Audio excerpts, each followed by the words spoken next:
Sequentially, we will continue with Srimad Bhagavatam from canto number 7, and it's chapter 15, and it's verse number 10.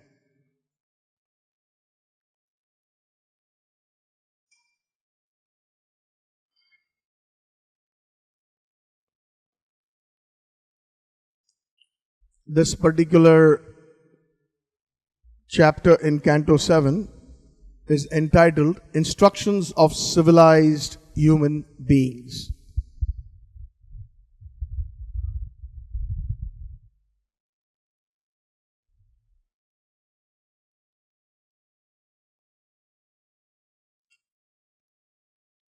ग्रंथराज Shrimad Bhagavatam की द्रव्य यज्ञैर्यक्ष्यमानानां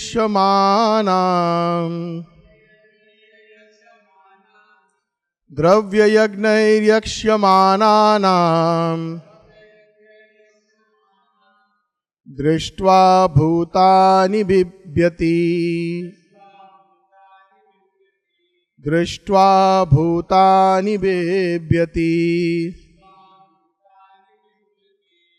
एषा मा करुणो हन्यात् एषा मा करुणो हन्यात् अतज्ञो हि असुतृप् ध्रुवम् अतज्ञो हि असुतृप् ध्रुवम्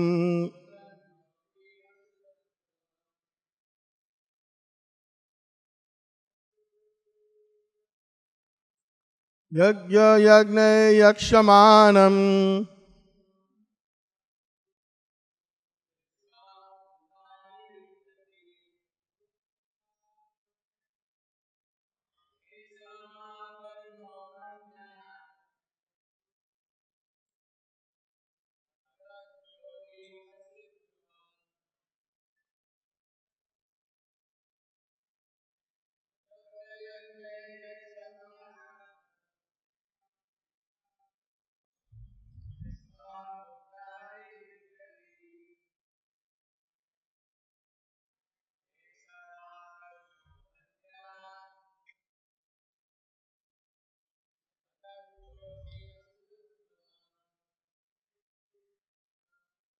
द्रव्य यज्ञे यक्षमानानां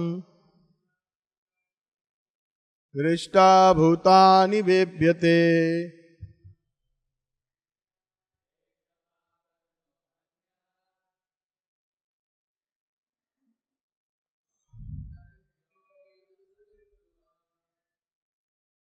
Mataji's.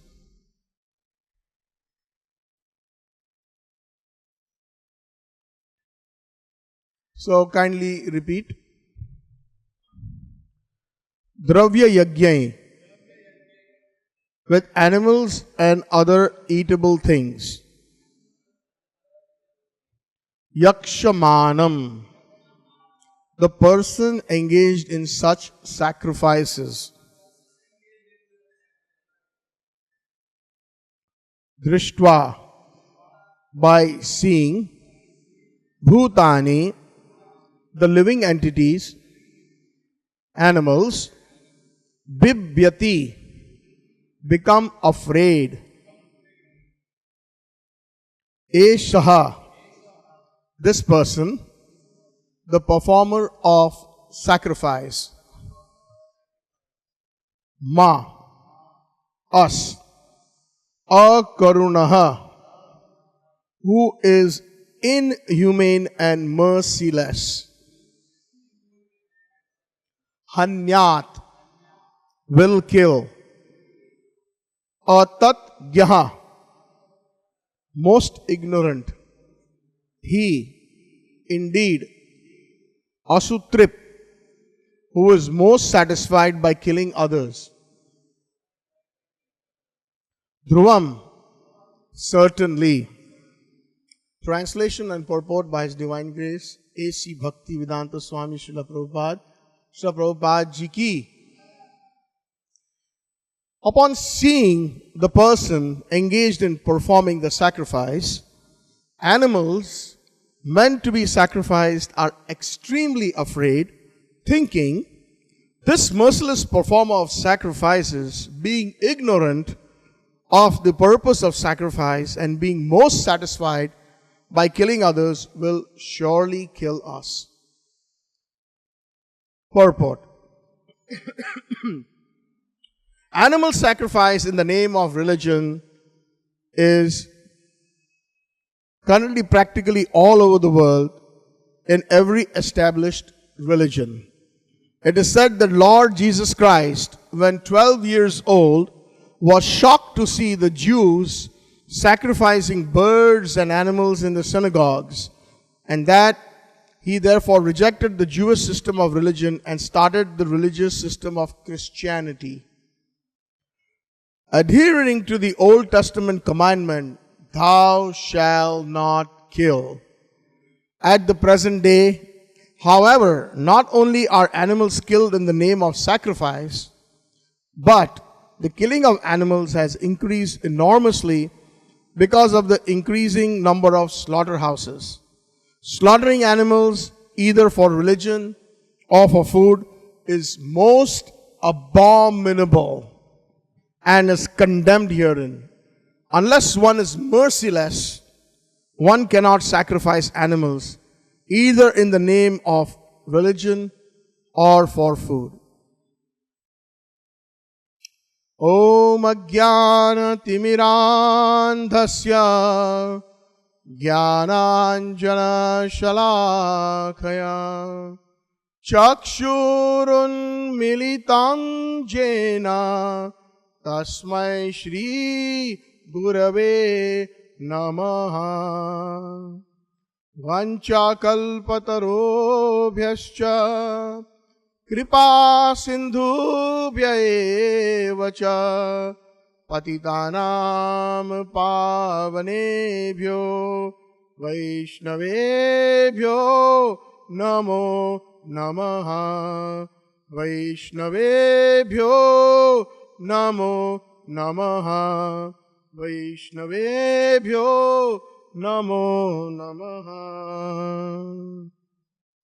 Aradhyo Bhagwan Vrajesh Tanayas Taddham Vrindavanam Ramya Kachidupasna Vrajuvadu Vargena Taya Kalpita Srimad Bhagavata Puranayamalam Prema Pumartho Mahan Shri Chaitanya Mahaprabhur Mataidam Nayatraya Graha Paraha.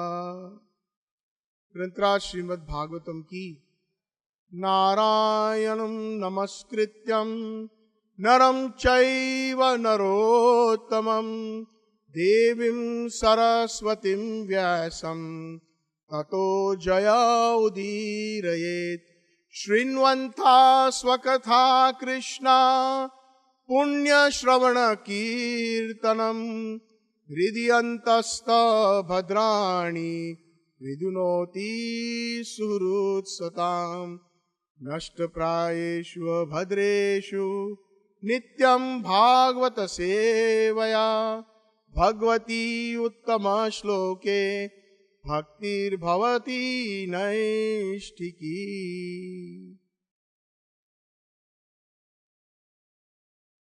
Grantra Srimad Bhagavatam ki.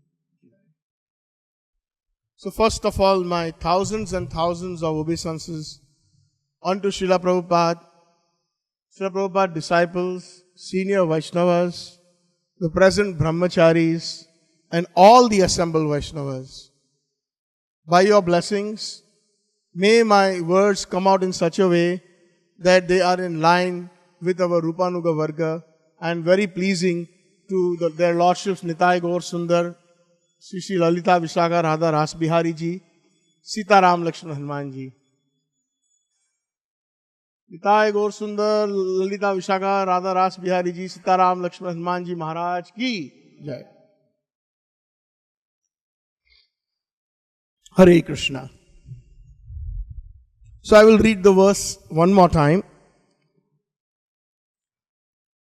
Dravya yagya yakshamananam drishtva bhutani bhibyati esha ma karuna hanyad atadgya hi asutrip dhruvam. Upon seeing the person engaged in performing the sacrifice, animals meant to be sacrificed are extremely afraid, thinking this merciless performer of sacrifices, being ignorant of the purpose of the sacrifice and being most satisfied by killing others, will surely kill us. This is a wonderful verse that, along with the purport, condemns the killing of animals. Before I actually go into this verse, I generally like to summarize the chapter, because some of you may be present every day or some of you may not be present every day. So that way the listeners can get a connection as to where this verse is coming from sequentially into this chapter entitled Instructions for Civilized Human Beings. This instructions actually is being spoken by Naradji to Yudhishthir Maharaj. In the previous chapter of the 7th canto, chapter number 14, Naradji instructed Yudhishthir Maharaj about ideal family life. And in this present chapter, these are the instructions for civilized human beings. The summary of this chapter is as follows. In this chapter, Narad Muni expresses to Yudhishthir Maharaj the different types of Brahmins. There are 4 types of Brahmins that are there. One is the Grihastha Brahmin, who is generally into that kind of dharma or religion where he gives charity and also does karma kanda, including the oblations or the Shraddha ceremony to the forefathers. Then there is another kind of Brahmana who is superior, considered superior than the Grihasthas, is the Vanaprasthas, where the Vanaprasthas are Brahmins are very much into austerity and penances. And they are in a retired life where they have given up their family life and they are kind of preparing for sannyas. And then, of course, there is the Brahmachari ashram that Naradji is talking about, where the Brahmacharis are celibates who are studying the Vedas and also explaining the Vedas to the general public. And then, of course, within the ashrams, the topmost ashram is the sannyas ashram. And in the sannyas ashram, Prabhupada mentions that the sannyas ashram is meant for cultivating yoga. But what kind of yoga? Bhakti yoga. There are different types of sannyasis based on the pantha or the method that they are following. There are Mayavadi sannyasis, there are Jnanis. So sannyas ashram is generally meant for cultivating knowledge, Jnana, but especially in the Vaishnavas, it is Bhakti Yoga. Is to cultivate yoga. Yoga means to connect to the Supreme Personality of Godhead. Nowadays we hear so much about yoga, especially in the West. On every street or in every community there is some kind of a yoga store. Hot yoga, this yoga, that yoga. You give some money and it becomes like a gymnastic exercise. Where the instructors also don't know what the purpose of yoga is. Yoga means to connect. To connect to who but? To connect to Krishna, the Supreme Personality of Godhead. It is not just simply some gymnastic exercises. Also, because the Grihasthas are addicted to karmakand, because they want some benefit, material benefit, so they are generally mostly into what the Vedas describe as dharma, artha, kam and moksha, which obviously you all know it's a different topic by itself. That's what Vyasadeva had originally written in the Bhagavatam, in the Vedas, and his guru, Naradji, said that you are extremely despondent or sad because you have not elaborately described pure bhakti or the pastimes of Krishna. Vedas generally deal with these 4 subjects, and these 4 subjects of dharma, artha and kama moksha is basically like giving a fuel to the fire. People in general are generally addicted to these things, to material way of life, and that is why they normally are committed to religiosity. And once they commit to religiosity, their desires are fulfilled, they get artha, they get lots of dhan, money. And because of that, their kama, the material desires are fulfilled. Because when you have money, the more money you have, the more material desires you get. And the more material desires you get, you try to do more dharma so that you can get more money. So it's like a catch-22 situation. And then eventually, some of the intelligent amongst the people who are materialistic and who are all the same time dharmic, or they are spiritual, they say that this is all useless because they are not fully satisfied. So then they want moksha. But it's simply all about them. There's no question of any Krishna bhakti there. So that is why it is condemned by Naradji also. And that is the reason why we have Srimad Bhagavatam. Srimad Bhagavatam Mahamuni Krite Kim Vapare Ishvara Sadhya Avaruddhate Atra Kriti Shushrubi Tat Shanat. So basically it means that because Srimad Bhagavatam was finally compiled by great Muni Vyasdev, and there is no need of any other scripture. Because this is the cream of the Vedic literatures. Nigama Kalpa Taro Galitam Phalam. It is the ripened fruit of the tree of Vedic knowledge. So there is no need for any, and if one serves Sevan, actually Bhagavatam is not to be read. If you really see the real deep inner meaning of purport, Bhagavat, there are two kinds of Bhagavat. Bhagavat, one is the book Bhagavat, the Granth Bhagavat, and the other Bhagavat is the person Bhagavat. One who actually lives every word of the Bhagavat. So Bhagavatam is non-different from Krishna. He is actually Krishna's pastimes, Krishna's words, Krishna's paraphernalia, Krishna's dham. They are non-different. They are all transcendental and as good as Krishna. So Srimad Bhagavatam we have to serve, Sevan. It's the service of Srimad Bhagavatam.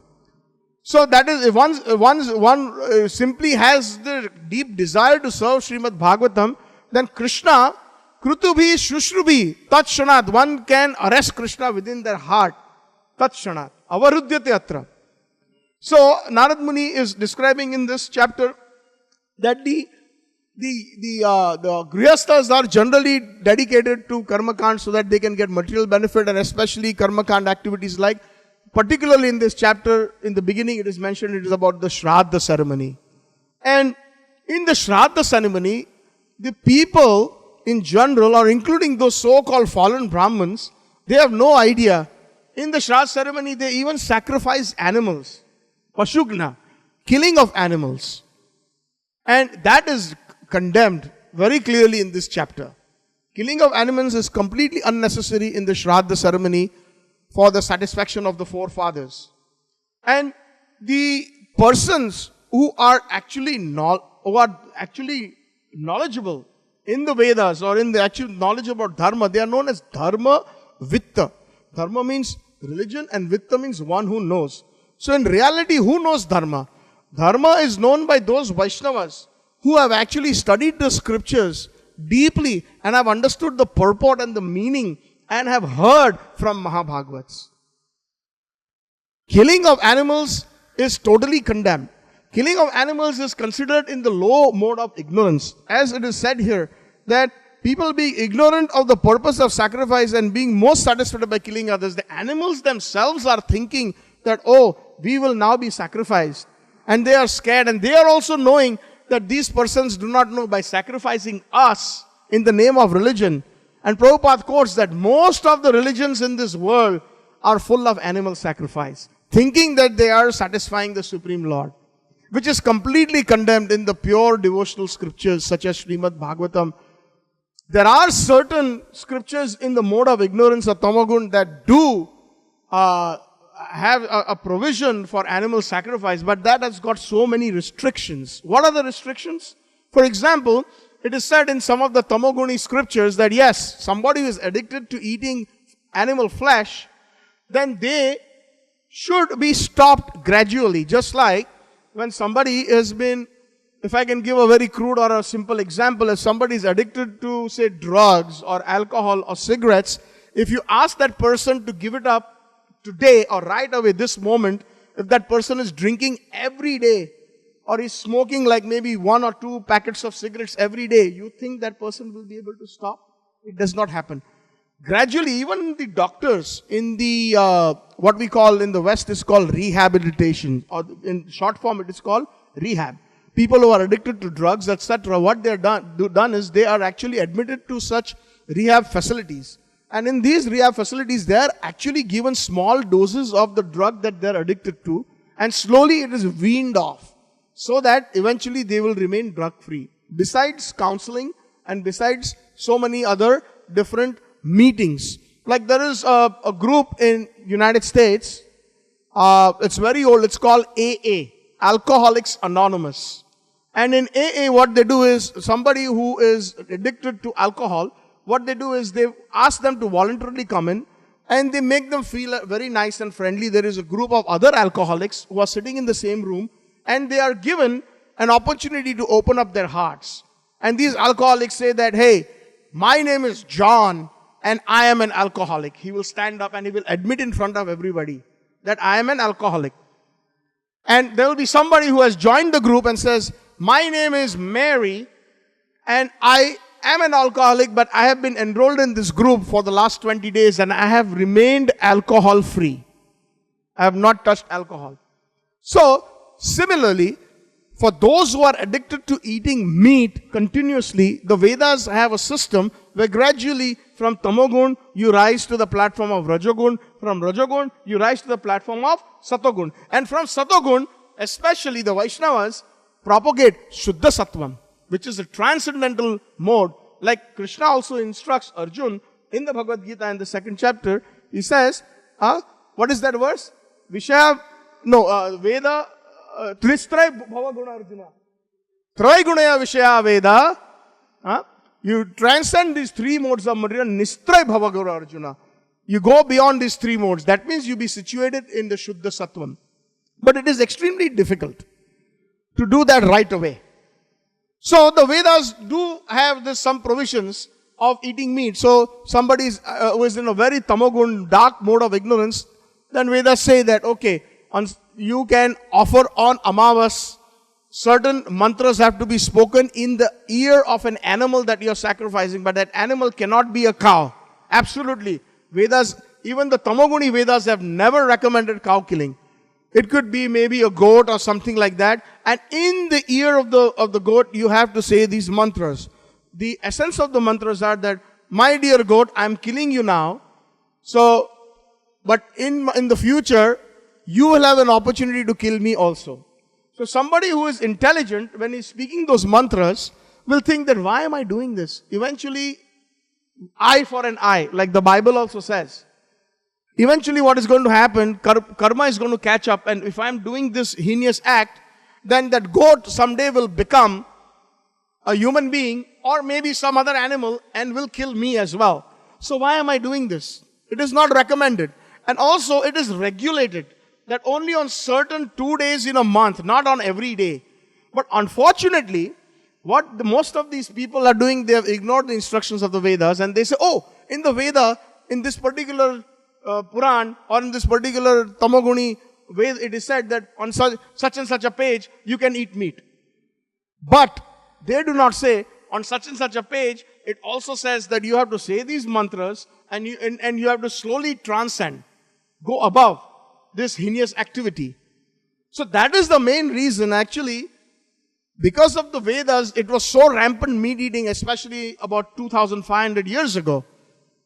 At that time, people were eating so much meat, there was so much pashu himsa, so much animal killing, violence towards animals, that Lord Krishna had to personally come as Lord Buddha. Keshavadrita Buddha Sarira Jaya Jagadish Hare. He came, and what did Lord Buddha propagate? Lord Buddha propagated that these Vedas, keep them aside. There is no use of these Vedas. Don't study Vedas anymore. He actually deactivated the Vedas. And he said, Ahimsa Paro Dharma. The main thing is Ahimsa, non-violence. Stop the animal killing. And he even actually completely reverted the idea, the theory of the soul, etc.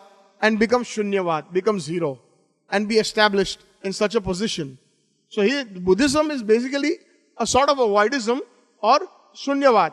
And that is why in our Prabhupada's Pranam Mantra, we say that Nirvisesha Shunyavadi Paschatya Deshatarine. Srila Prabhupada not only delivered the Westerners by going to United States, Europe and so many places all over, but he also delivered Nirvisesh, the Mayavadis, who think that the Supreme Lord has no qualities, the Supreme Lord has no form, the Supreme Lord is just some imaginary thing. Aham Brahmasmi, which is completely mistranslated as I am that supreme. So aham. They say that. That's the propagation. So Srila Prabhupada delivered Mayavadi. Srila Prabhupada delivered Nirvisesha Shunyavadi. Shunyavadi means the Buddhist. So Lord Krishna came speaking against the Vedas. But it's amazing, right after he established non-violence, then he sent his most dear servant or most dear devotee or most dear personality, Lord Shiva, as Sri Shankaracharya, to re-establish the Vedas. He himself, because the Supreme Lord is Swarat. Bhagavatam first verse itself, he is Abhigya and Swarat. He knows everything, and his Swarat means he is completely independent. So when he is completely independent, he can desire to do, he can activate the Vedas anytime he wants, he can deactivate. Just like a captain in a cricket team, it is not necessary that he has to go always as an opening batsman. Sometimes he comes as an opening batsman, sometimes he goes as third down, or he may not, he may go as sixth down or seventh down. Right? So sometimes it is his discretion. That is why he is Bhagavan. He is completely independent, he can desire and he can come in the world wherever he pleases and wherever he enacts his pastimes. That is why he is Bhagwan. If he is not, if we limit that, why some people in the West who are non-Krishna conscious devotees or non-Krishna conscious, they ask, why do the Hindus or even some of the people in India, why is Krishna only God? Why did he only appear in India? That is his desire. You cannot limit the Supreme Lord to that, you must be born in such and such a place, or you must be born in such and such a time. No. He's totally Swarat, completely independent, as he chooses, as he pleases. So animal killing is condemned, especially those who are intelligent will. And people in the name of religion, especially some of the faiths, they say that, our such and such Acharya or our Paigambar, etc., recommended. According to time, place and circumstance, they might, even like Jesus Christ, it is said that he was completely vegetarian. Nowhere in the Bible or anywhere in any of the Old Testaments, any of the prophets ate meat. If you scrutinizingly read the Bible, we have had the opportunity to read it before we came to Krishna consciousness. We were educated in a convent school right here in Bombay, St. Mary's, not too far, in Baikala. So we had that opportunity. Although born in a Hindu family, in a Vaishnava family, I was always interested in reading other scriptures, what other people have to say, what other philosophies were. So I remember reading both the Old Testament and the New Testament. Old Testament means the prophets before Jesus Christ. And New Testament means after Jesus Christ, the teachings of Jesus after. So even in the Old Testament, Prabhupada has quoted very clearly, the Old Testament has 10 commandments that Moses, that the Supreme Lord had manifested to Moses. Thou shalt not kill. That is one of the primary commandments. Thou shalt not kill. There were certain arguments or certain debates with even Prabhupada on that word, kill. Not kill means what? The word is not used that thou shalt. So some people say, those who are eating meat, we should not kill human beings.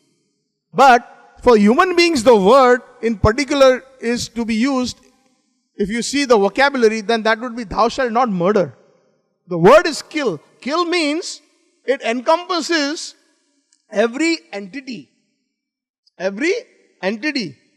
And in the beginning of the Old Testament, the Supreme Lord, God, told Adam and Eve that I am giving you this Garden of Eden and this dominion over this entire world. Dominion means you are like the king or the queen. And dominion means you are in control. Does that mean, supposing if there is a king or a queen or a prime minister who is in control of the whole country, can that prime minister or a king start killing people or killing entities? Dominion means protection. That is the actual meaning if you really see the deeper meaning.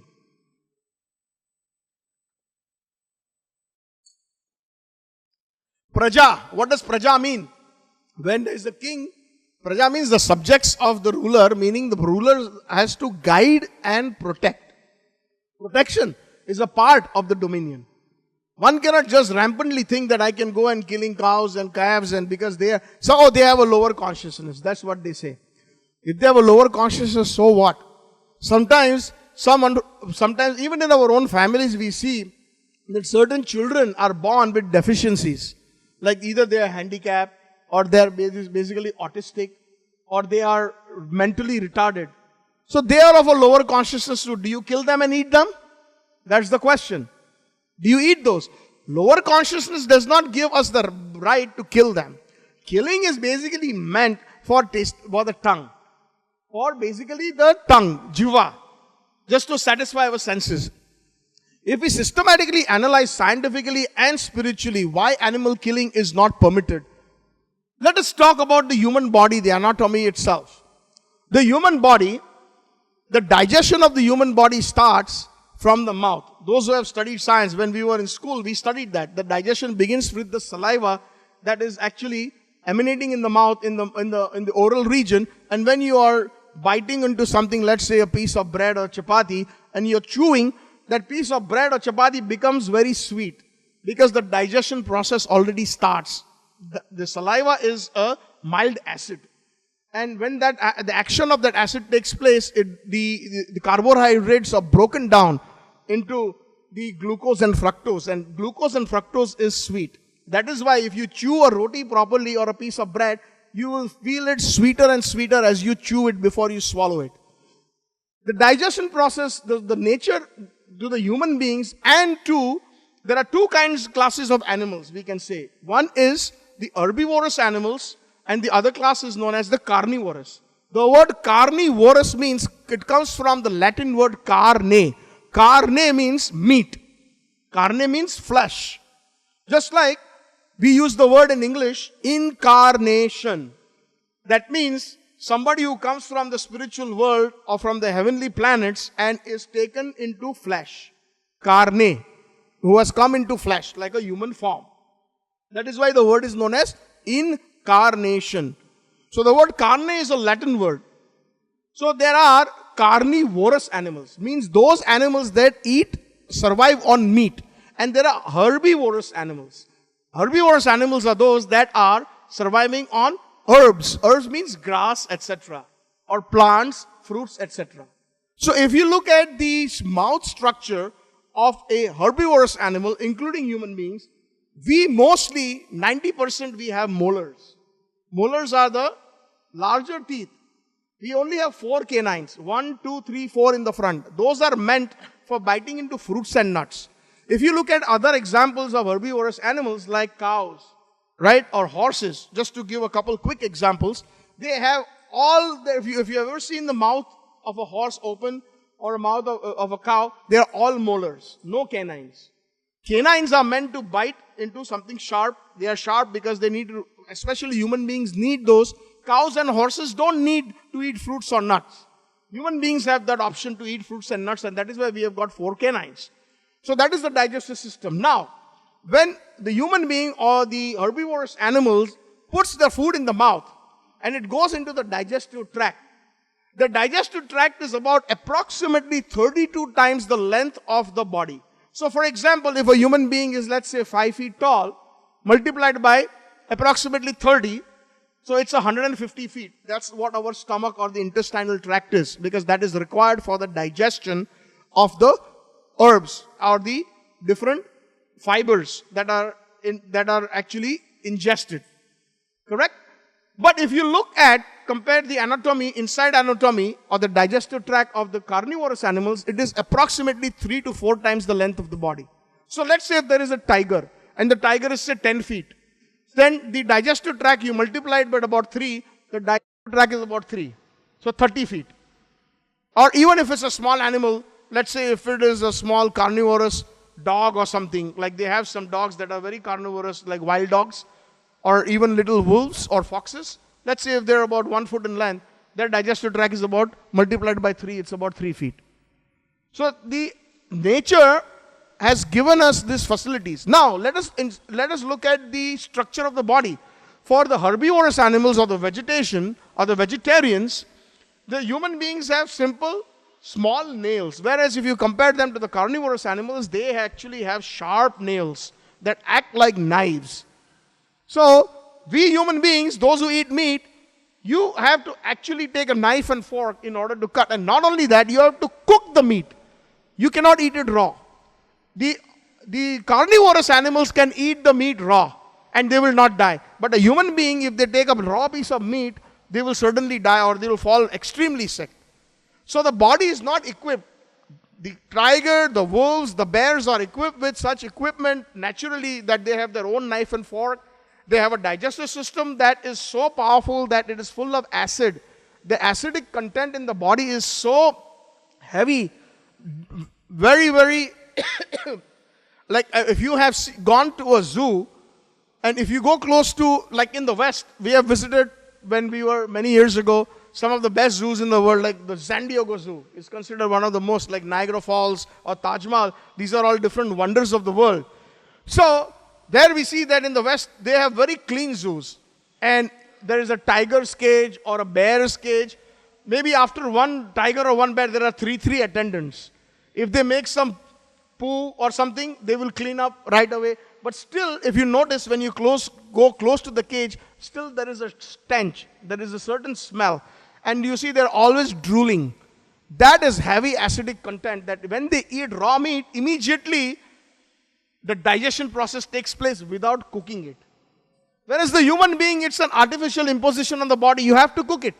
So that shows that this is absolutely not necessary. Some people argue that if you stop eating meat, then what will happen to the animal population?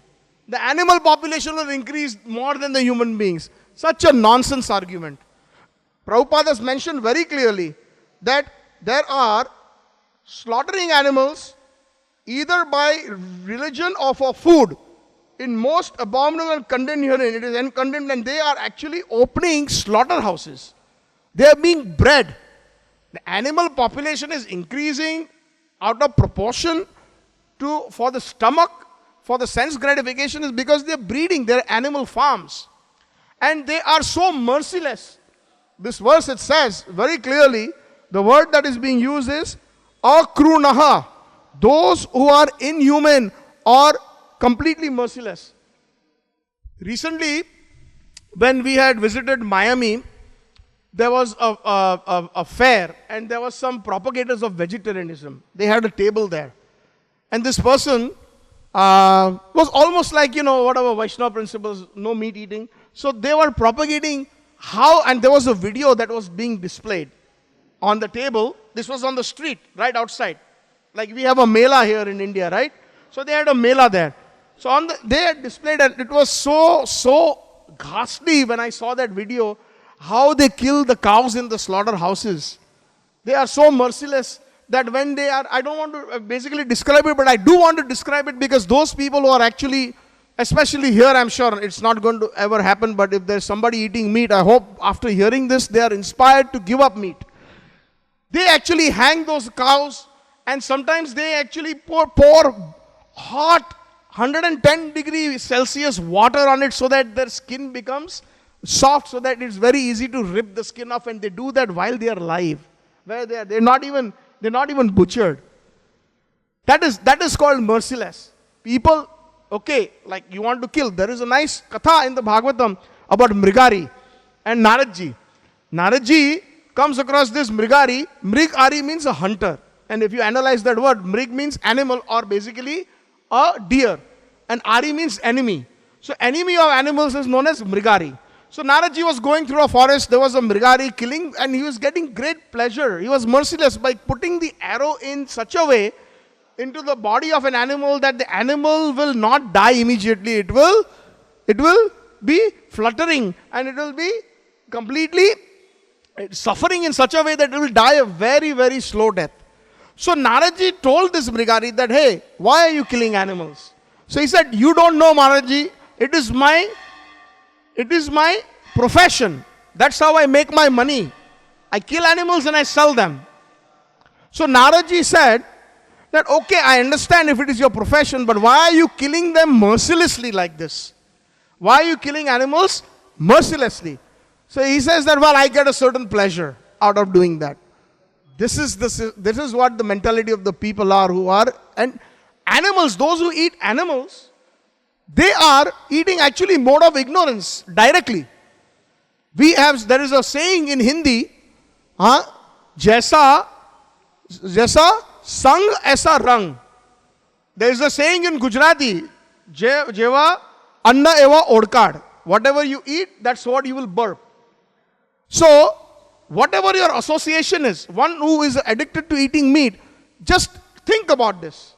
The meat eaters, they are eating animals that are in the mode of ignorance. If you see those animals, I saw in that video, when they are raising or cultivating the farms for the pigs and the chicken, etc., they are in such a small space. And there are thousands of them in that small space. And they are actually excreting on each other. They are eating their own stool sometimes because they are hungry. Sometimes they are not fed properly. And whatever they eat, whatever they do, after we kill them, it goes in our stomach, and then we are associating with that mode of ignorance. Not only those animals, when they are breeding, then they are eating wherever they are doing their excrement, wherever they are urinating, in the same place they are eating. Now, can you imagine human beings doing that? But those people eating meat are almost doing the same thing because that is what is there in their stomachs, in those animals. They are mating in the same place where they are eating. They are mating in the same place. And their mating means what? They can mate even with their own offspring. They don't have any distinction like human beings that you only have sex within married life. Animals, they don't care. Immediately when their babies are born, a few months later, they will have sex with their own babies. So can you imagine those who are eating meat, that is the same lakshanas or the same qualities that come into those people. That is why in the West, if you see, people are addicted to women outside of marriage. Why? Because that propensity is there in animals. That is the reason. If you see, it is very normal. Live-in relationships. They don't get married, but they say, oh, we are free. We both want to be free. We want to live with you. And that addiction is coming to India in the big metropolitan cities too. There are so many college girls and boys that are living with the opposite sex in the same dorm, saying that we are in a living relationship. What kind of nonsense is that? That is completely animalistic because they go and patronize places like KFC or McDonald's. It's a trend. Oh, McDonald's is the best place in the world. You know, if you see, there's a big line outside McDonald's. If you just analyze. So when you eat all these animals, basically we are actually a moving body that is full of a graveyard. Chalta firta kabrastan. That's what we are. Sadhus have really very clearly said this.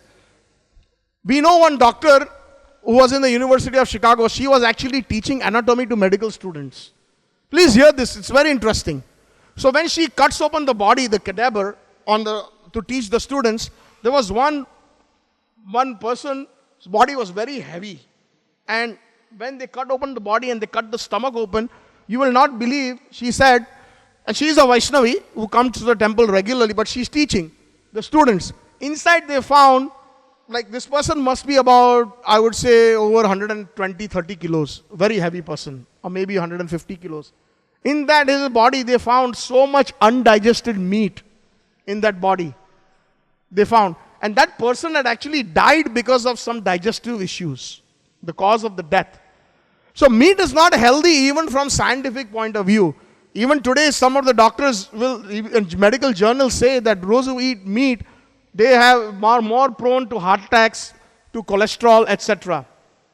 So even scientifically it is proven. Scientifically based on the anatomy of the body, and also based on, these are all material reasons I have given. I have not even started the spiritual reasons. Time is a little short. It's a very interesting subject, especially why no meat eating. It is not that a dream came to Prabhupada that, follow these 4 regulative principles and chant minimum 16 good rounds and you will go back home, back to Godhead.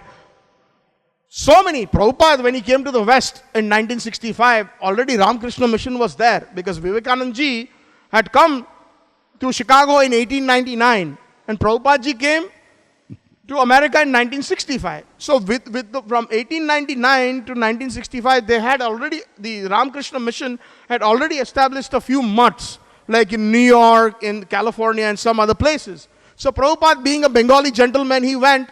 He was at that time he didn't have anybody, not much contact. So he had gone to the Ramakrishna Mission, And the Ramakrishna Mission people told him that Swamiji, in New York, it's a very cold place. If you tell these people, don't eat any meat, no gambling, no intoxication, no illicit, they will say, Swamiji, pack your bags and leave. And here, you have to even take a little bit of alcohol to stay warm. And we all know that the Ramakrishna Mission persons, they all eat meat. Most of them, they eat fish.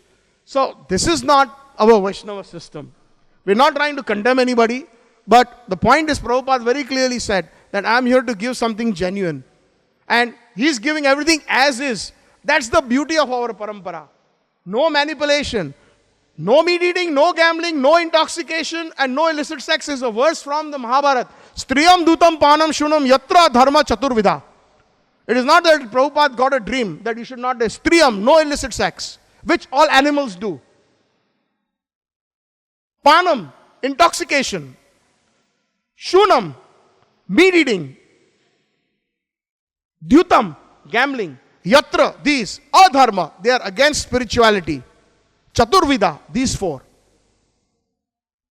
So those who are really interested, and there are so many people maybe hearing over the internet and all over the world, if you are seriously interested in your spiritual life, the first thing that you have to do is stop eating meat. Because the spiritual vibration will not enter your heart. There is a barrier, an unknown subtle barrier that will not allow. Just like, sometimes I like to use this example. You may buy the latest model TV. Maybe a 62-inch Sony Bravo. Beautiful TV, perfect. And if you don't have an antenna on that TV, or it's not connected with the cable, you will not get any picture. Is it true or not? It may be the best model. Or the TV tower may have issues, and you may not get a transmission. Either ways, the transmission of the spiritual knowledge will not go within our hearts if we are addicted to these things. It's a barrier. Either when you are hearing from the wrong people, just like a TV tower, if it's not transmitting properly, even though you may have the best heart or the best TV, you're not going to get the reception, like a mobile. You can buy the latest mobile, let's say an iPhone 7. But if your tower is not proper, then you're not going to get a signal. Similarly, if there is a problem that you don't have, if there is a little system in that receives the transmission, if that is not proper and it is faulty, you will not get the reception of your mobile. So similarly, when some of these people, some of these sadhus, they go and propagate so many, but they do not stress that you should not eat meat. They say, do whatever you're doing. You do some mala, do some yoga, everything will be okay. No. If you're serious about spiritual life, stop associating with animals. And when you're eating meat, you're associating with animals directly. All the bad gunas of the animals are in your stomach. Their illicit sex is within your stomach. Their dirtiness, the tamoguna is what? Tamoguna means, clearly the Shastras describe that it is very dirty, laziness. We have seen pigs. I just came from Vrindavan Dham.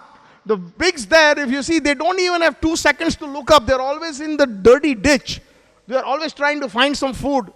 Prabhupada has mentioned somewhere in the purport that if you give the pigs some nice hot ghee puris or sweets, it will smell it and reject it. But the pigs, they like stool.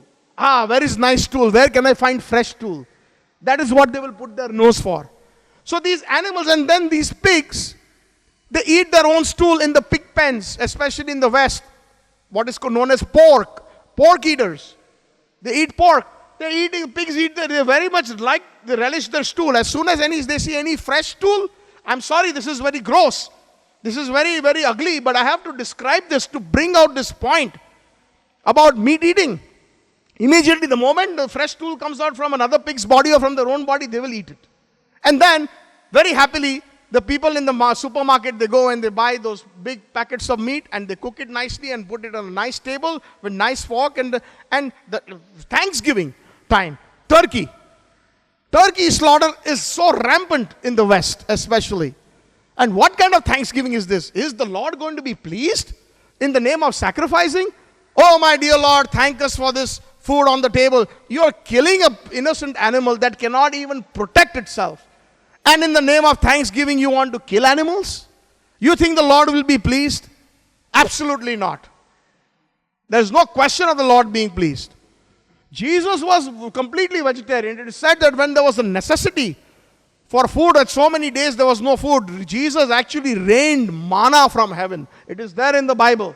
He did not multiply fish.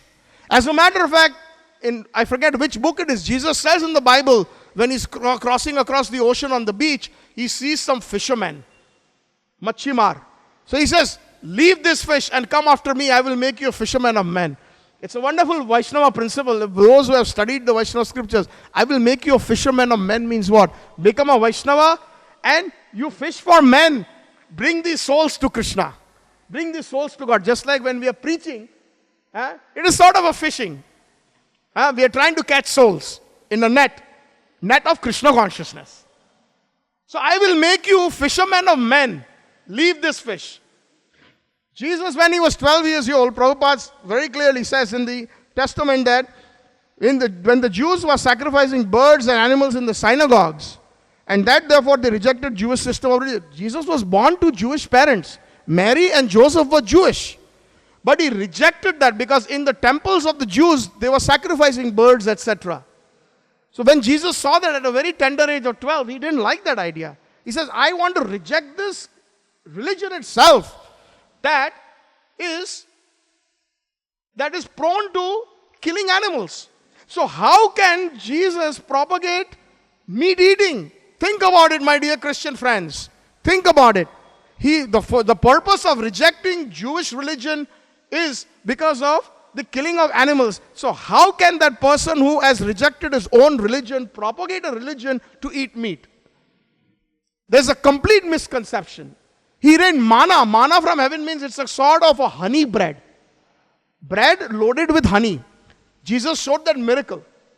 Jesus also said in the Bible, I have many things yet to say, but you do not have the ears. I have many things yet to say, but you don't have. That means he is saying that I have so much spiritual knowledge to give you all, but you are not ready for it yet. First of all, try to be proper human beings. Be situated on a sattvic platform.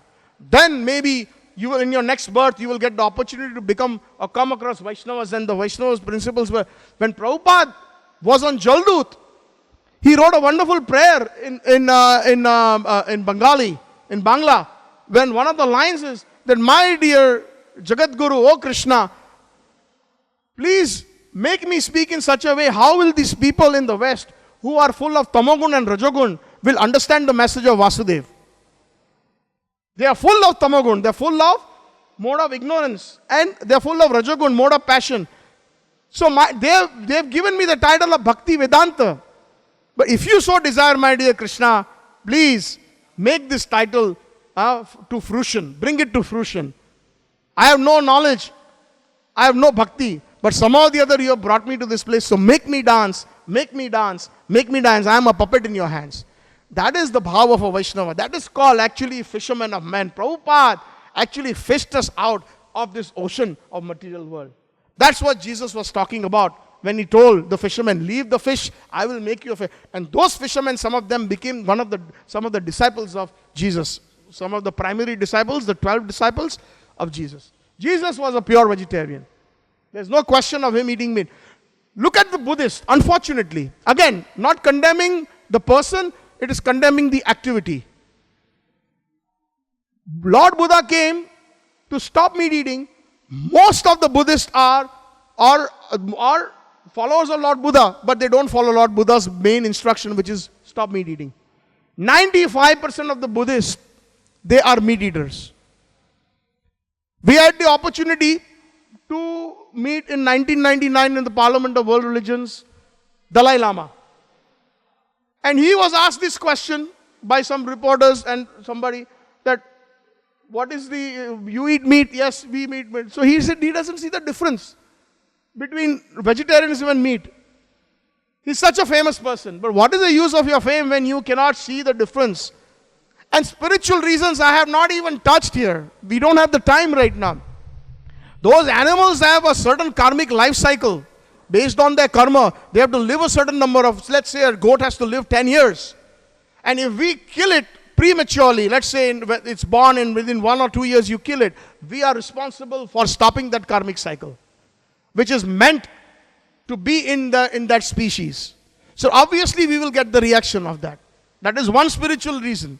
Secondly, None of these animals are spiritual. When you associate with devotees who are spiritual, then you will become spiritual. When you associate with Rajasic people, then you will become Rajasic. When you associate with Tamasic entities, or entities that are in the mode of ignorance, then you become Tamasic. Then you are going to cheat on your wife. Then you are going to sleep and drink and be merry. Bars in the West, can you believe this? They're open until 4 a.m. and 6 a.m. 4 a.m., 6 a.m. People have so much time and money to spend and get drunk until 4 in the morning, until 6 in the morning. This is tamasic. And then they go to sleep, and then some of these people don't even see the daylight. Their activity is based on such a way that they wake up at 4 or 5 in the evening next day, and again they start the same activity. Because the main cause is meat eating. The root, if you stop meat eating, all these things will follow. And obviously the Vaishnava principles are so amazing that if you don't eat any meat, you don't do illicit sex, no gambling, no intoxication, then you are actually situated on the human platform, and you will clear that barrier so that the sound waves will go. There are so many people giving pravachans all over India, all over spiritual. If you flip a channel, Asta channel or this channel, even in the West, they are preaching in the churches. There are so many big evangelists or speakers, and they are talking about God. But why that desired effect is not coming? Because they do not understand the root cause is meat eating. Meat eating, that creates a barrier. Just like there is a barrier when the sound waves are going in. Basically, Shabda is what? Sound waves. Right? When you are hearing, Shabda Praman. If the sound waves cannot enter, they will simply bounce off. There is a hard rock that is created, a barrier in the body. So that is the reason it will not have that desired effect on that person. Unless and until like someone like Srila Prabhupada, which is mentioned in the next verse, one who is dharmakrit, knows instead of the proper Shraddha ceremony is to offer Bhagavad Prasad. And Bhagavad Prasad can bring a great change. That is how Prabhupada changed the lives of these people.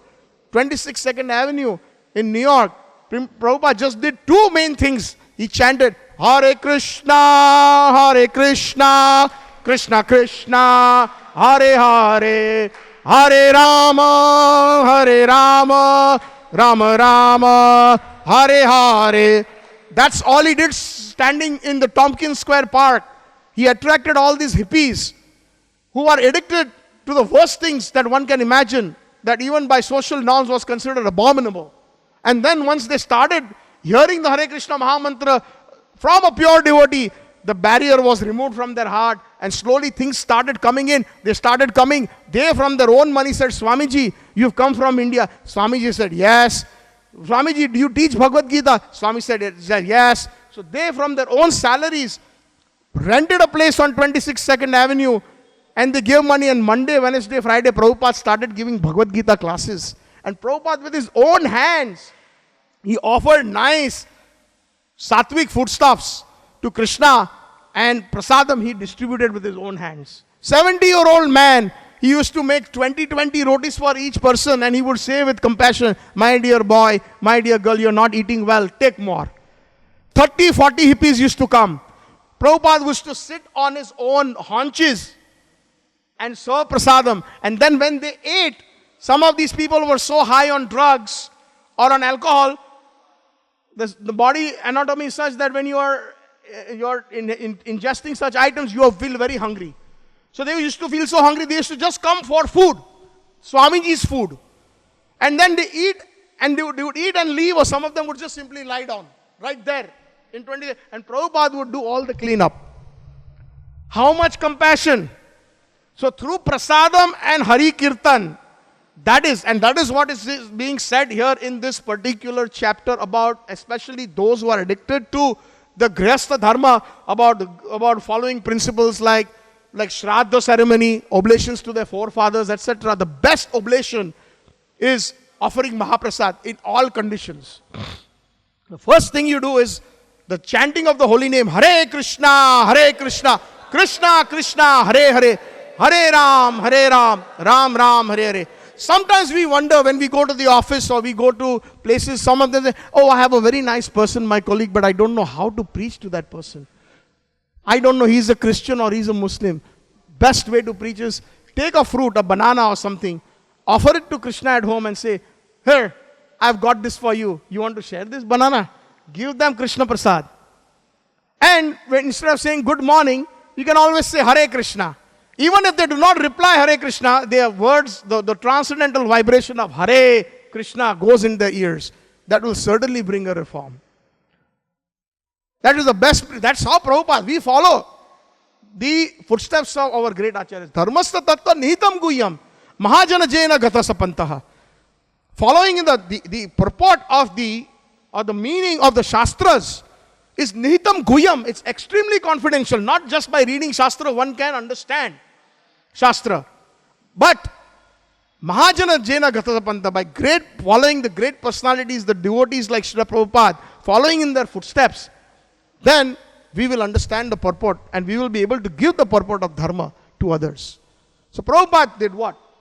Book distribution came later, but the first thing is sound vibration and prasadam. And then once somebody becomes receptive, then Harikatha through Harikatha and Harikatha through Prabhupada's books.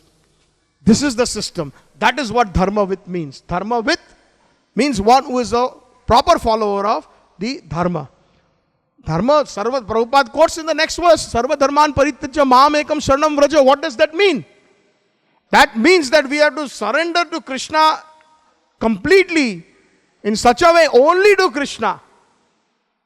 As Krishna says, then He will take care of our reactions. We have so many reactions, we have a baggage.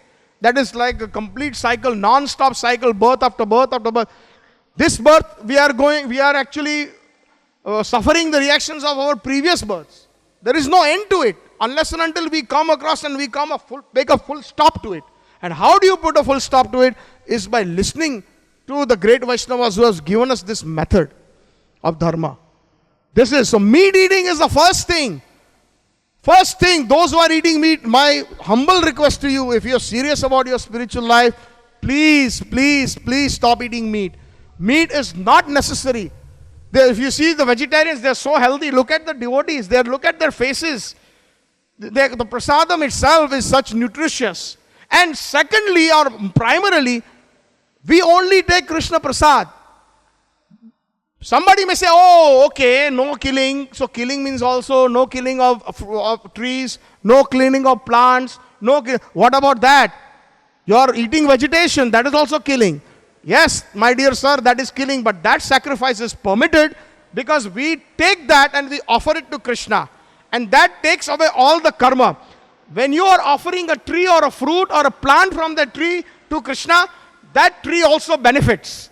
Not only that tree benefits, one who has planted that tree, one who has taken that fruit from the tree, one who has taken it to the market, one who has, through the distribution channel, it has come to the sabjiwala, all that entire chain will benefit as a transcendental because it has been offered to Krishna. But those who are eating meat, they will not understand this. But then someone will say, great idea, thank you so much. I will take tulsi and offer a piece of chicken to Krishna.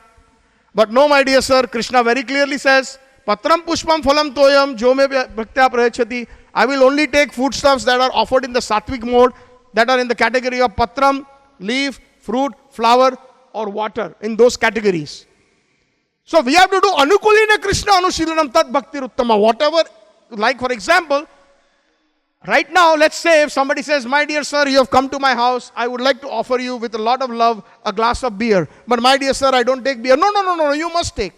What kind of service is that? That is not service, that is disservice. So Krishna clearly has said that, look, this is what I like. And you can offer me that with love. Even if you don't have money, offer me a glass of water with tulsi leaf and I will lovingly, if you offer it, I will take it. That's what the power of prasad is. It's transcendental. Completely divya. So it is reaction-free food. So those who are even like one day I heard His Holiness Radha Govind Maharaj saying, Pasu panchi bhi, bandar adi bhi kha lete hain, sabji adi. They are also vegetarians, some of the animals. But what is the difference between us and them? We offer to Krishna and we take. So there we are bereft of that reaction. And that tree also benefits. When that tree dies, we'll eventually get a higher destination because that fruit came from that tree and it was offered to Krishna. Even that laborer who worked in the farm, even he gets that benefit. The entire chain gets the benefit.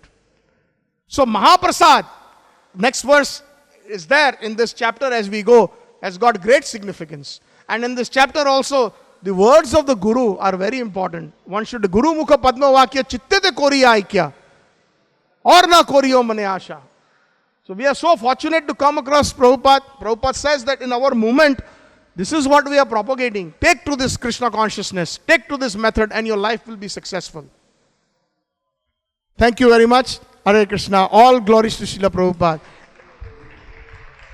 Srila Prabhupada, Gurudev ki jai. Are there any questions? If there is any questions, maybe one or two questions we can take. Otherwise, Mahaprasade Govinde. Hare Krishna. Hari Bol.